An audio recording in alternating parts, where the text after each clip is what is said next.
Hi everyone. ఈరోజు నేను మా అమ్మమ్మ మా చిన్నప్పుడు స్పెషల్గా చేసే కొబ్బరి బూర్లు, కొబ్బరి అరిసెలు అంటాము, అవి చేయబోతున్నాను. ట్రై చేస్తాను. This is the first time. దీనికోసం నేను కోటా బియ్యం తీసుకున్నాను. స్టోర్డ్ రైస్ అయితే బాగా వస్తాయంట నార్మల్ సోనా మసూరి రైస్ కన్నా. సో అందుకే ఇవి తీసుకున్నా. ఇది నేను 1.5 కిలో అలా తీసుకున్నాను. అంటే కొంచెం ట్రై చేద్దామని. ముందుగా ఇది 1 డే ముందు నేను నానబెట్టుకున్నా ఈ బియ్యము. ఇప్పుడు వీటిని వడకట్టి ఒక క్లాత్లో వేసి ఆరబెట్టాలి. మొత్తం ఆరకూడదు, తడిగానే ఆడించాలి. ఇంకా వడకట్టుకుంటున్నాను. కట్టిన బియ్యం ఉన్నాయి కదా, వీటిని ఒక 5 నిమిషాలు ఒక పల్చటి క్లాత్ మీద వేసుకోవాలి. ఎందుకంటే ఇందులో కొంచెం తేమ పోవాలి. అయ్యా తేమ పోతే బియ్యము ఆడించవచ్చు. తడిగా ఉండాలి. నై నై అన్నమే నై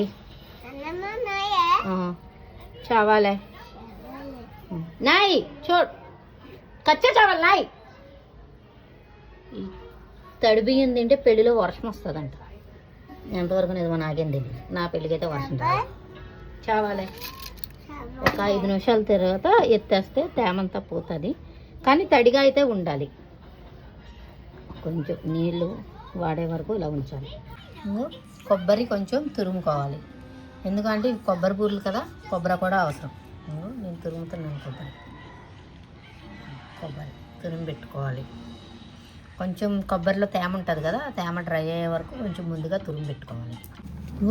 ఈ పిండిని బియ్యాన్ని మిక్సీ పెట్టుకోవాలి. మిక్సీ పట్టుకొని కొంచెం జల్లించుకోవాలి. ఎందుకంటే మిక్సీలో కొంచెం ఇవి వస్తాయి కదా, జల్లించుకోవాలి. మన దగ్గర జల్లీలు ఉండవు కనుక ఈ స్ట్రైనర్తోనే జల్లించుకుంటున్నాం. జల్లించుకున్నాక పిండి తడారకుండా ఇలా నొక్కుకోవాలి. ఎందుకంటే పిండి తడిగానే ఉండాలి.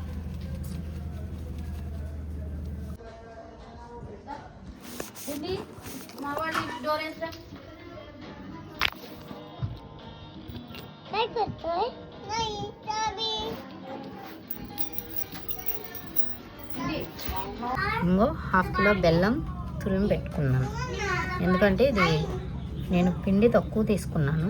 2 kgs 1.5 కిలో వేసాను. అందుకోసమే 1/2 kg బెల్లం వేసాను. ఎందుకంటే పాకంలోకి పిండి సరిపోవాలి. అందుకోసమని ఇది కొంచెం పిండి ఎక్కువే పడుతుంది. ఇందులోకి కొన్ని వాటర్ పోసుకొని పాకం పెట్టుకోండి. బెల్లాన్ని కొంచెం వాటర్ వేసి పాకంకి రెడీ చేసుకోవాలి. బెల్లం కొంచెం పాకం వచ్చాక ఒకసారి వడగట్టుకోవాలి. ఎందుకంటే బెల్లంలో కొంచెం డస్ట్ ఉంటుంది. ఆ డస్ట్ అది పోతాయని వడకట్టుకున్నాం కదా. వడకట్టుకున్నాక మళ్ళీ సేమ్ దాంట్లో వేసుకొని మనం పాకం పట్టుకోవచ్చు. పాకం పట్టుకునే గిన్నె మాకు కొంచెం మందంగా ఉంటే బాగుంటుంది. మళ్ళీ పాకం పెట్టుకున్నాం. ఈ పాకం కూడా గట్టి పాకం. గట్టి పాకం అంటే మనకి లాస్ట్ పాకం. అది నీటిలో వేస్తే కొంచెం వంట కింద పెట్టి నేల మీద కట్టుకొని టంగుమనాలంట. అలాంటి పాకం పట్టాలంట. అందులోనే కొంచెం యాలకుల పొడి వేసుకోవాలి. యాలకుల పొడి వేసుకుంటే మంచి స్మెల్ వస్తుంది.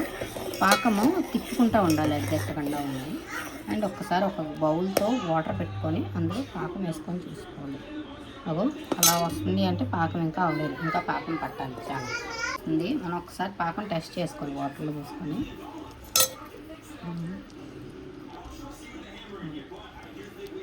పాకము తీగలాగా వస్తుంది. ఇంకొంచెం ఇది కొంచెం గట్టి పడాలి. ఈ పాకం కూడా సరిపోదు, ఇంకా గట్టి పడాలి. తీగ పాకంలాగా వచ్చింది, ఇంకా గట్టి పడాలి. పాకం తయారైపోవడానికి రెడీగా ఉంది.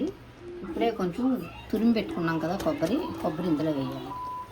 కొబ్బరి వేసి కలుపుకోవాలి. ఒకసారి పాకం వచ్చేస్తుంది. ఇది కొబ్బరి కలుపుకోవాలి. పిండి వేసుకుంటా ఇది బాగా గట్టిగా కలుపుకోవాలి. ఇది చేయి నొప్పికూడదు, ఆ రేంజ్లో కలపాలి. బస్ ఎగ్ బార్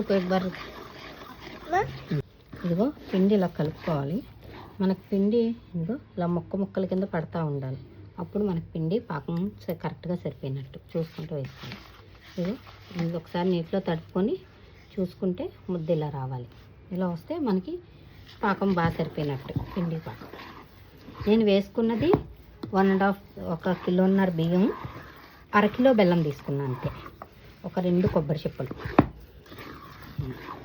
ఆయిల్లో చేయించుకొని ఒక పాల ప్యాకెట్కో దేనికో రాసుకొని మన గారెలు వేసుకున్నట్టే ఒత్తుకొని చిన్నగా ఆయిల్లో వేసుకుంటున్నాం. అదిగో ఇలా వస్తాయి కొబ్బరి అరిసెలు. మా అమ్మమ్మ చేసేది, ఇప్పుడు నాకు వస్తున్నాయి. ఇంకో ఫైనల్లీ మన కొబ్బరి అరిసెలు రెడీ అయినాయి. టేస్ట్ కూడా బాగానే ఉంది. కాకపోతే పిండి కొంచెం మురిమైంది, దిరుసుగా ఉంది. పిండి కొంచెం మెత్తగా అంటే ఇంకా బాగుంది. నేను మిక్సీలో పట్టాను కనుక దిరుసుగా ఉంది. అదే మిల్లులో ఆడించుంటే ఇంకా మెత్తగా ఉంది. ఓవరాల్గా టేస్ట్ అయితే బాగానే ఉంది. ఫస్ట్ టైం ట్రై చేశాను, బాగానే వచ్చింది.